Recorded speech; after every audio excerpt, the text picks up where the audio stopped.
এবং তাদেরকে পুনরায় আবেদন করতে হবে। এবং যে পরিস্থিতি তৈরি হয়েছে, এই পরিস্থিতির জন্য দায়ী নির্বাচন কমিশন এবং একই সঙ্গে রাজ্যের সমস্ত আধিকারিক, যারা হোয়াটসঅ্যাপ কমিউনিকেশনের উপর ভিত্তি করে এই প্রক্রিয়াকে এই পর্যায়ে নিয়ে গেছে। আমরা দেখেছি ইতিমধ্যে রাজ্যের মুখ্যমন্ত্রী তিনি সুপ্রিম কোর্টে গিয়ে সওয়াল করার চেষ্টা করেছেন। আমরা জানি রাজ্য সরকার বড় বড় মামলায়, যেখানে রাজ্যের সাধারণ মানুষের অধিকার ইনভলভ আছে, সুপ্রিম কোর্টের বাঘা বাঘা আইনজীবীকে তারা রাজ্য সরকারের পয়সা দিয়ে হায়ার করেছে। অথচ এইখানে মুখ্যমন্ত্রী চলে গেলেন আর্গুমেন্ট করতে, যখন তার রাজ্যের আধিকারিকরা কোনো নির্দিষ্ট আইনি নোটিফিকেশন ছাড়াই সাধারণ মানুষকে রাস্তায় লাইনে দাঁড় করিয়েছে। আমি বারে বারে কথা বলেছি যে এই ভোটার লিস্ট সংশোধনের জন্য নির্দিষ্ট আইন রিপ্রেজেন্টেশন অফ পিপল অ্যাক্টে আছে। এই ভোটার লিস্ট সংশোধনের জন্যে যে নির্বাচন কমিশন তারা সার্কুলার বা অর্ডার ইস্যু করতে পারে, তার নিরিখে হতে পারে।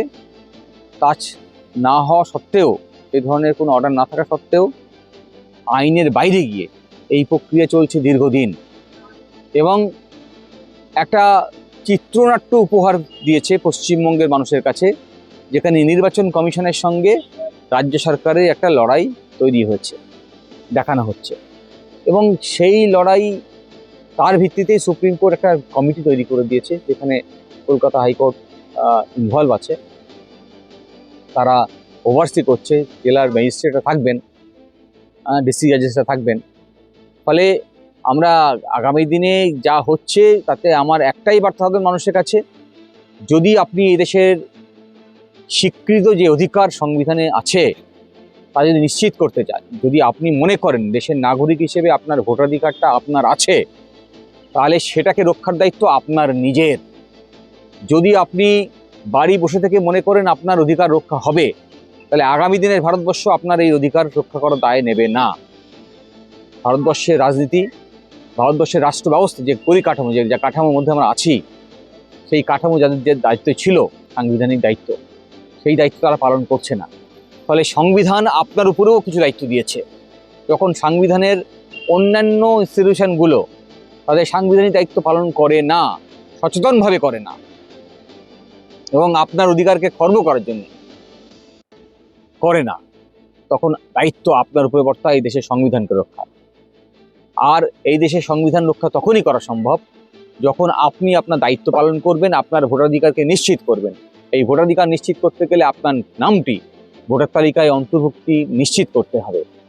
আর তার জন্যে রাস্তাই হচ্ছে একমাত্র রাস্তা। যদিও আমরা প্রগতিশীল আইনজীবী সংগঠনের পক্ষ থেকে আপনাদেরকে নিশ্চিত করতে চাই যে সমস্ত রকম আইনি সহযোগিতা আমরা করব।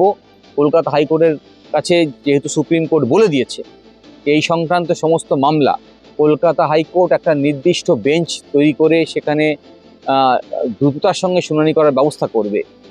ফলে সেই আদালতের কাছে আমরা প্রতিনিয়ত যাব, আপনাদের জন্যে যাব, আপনাদের বিহাফে যাব।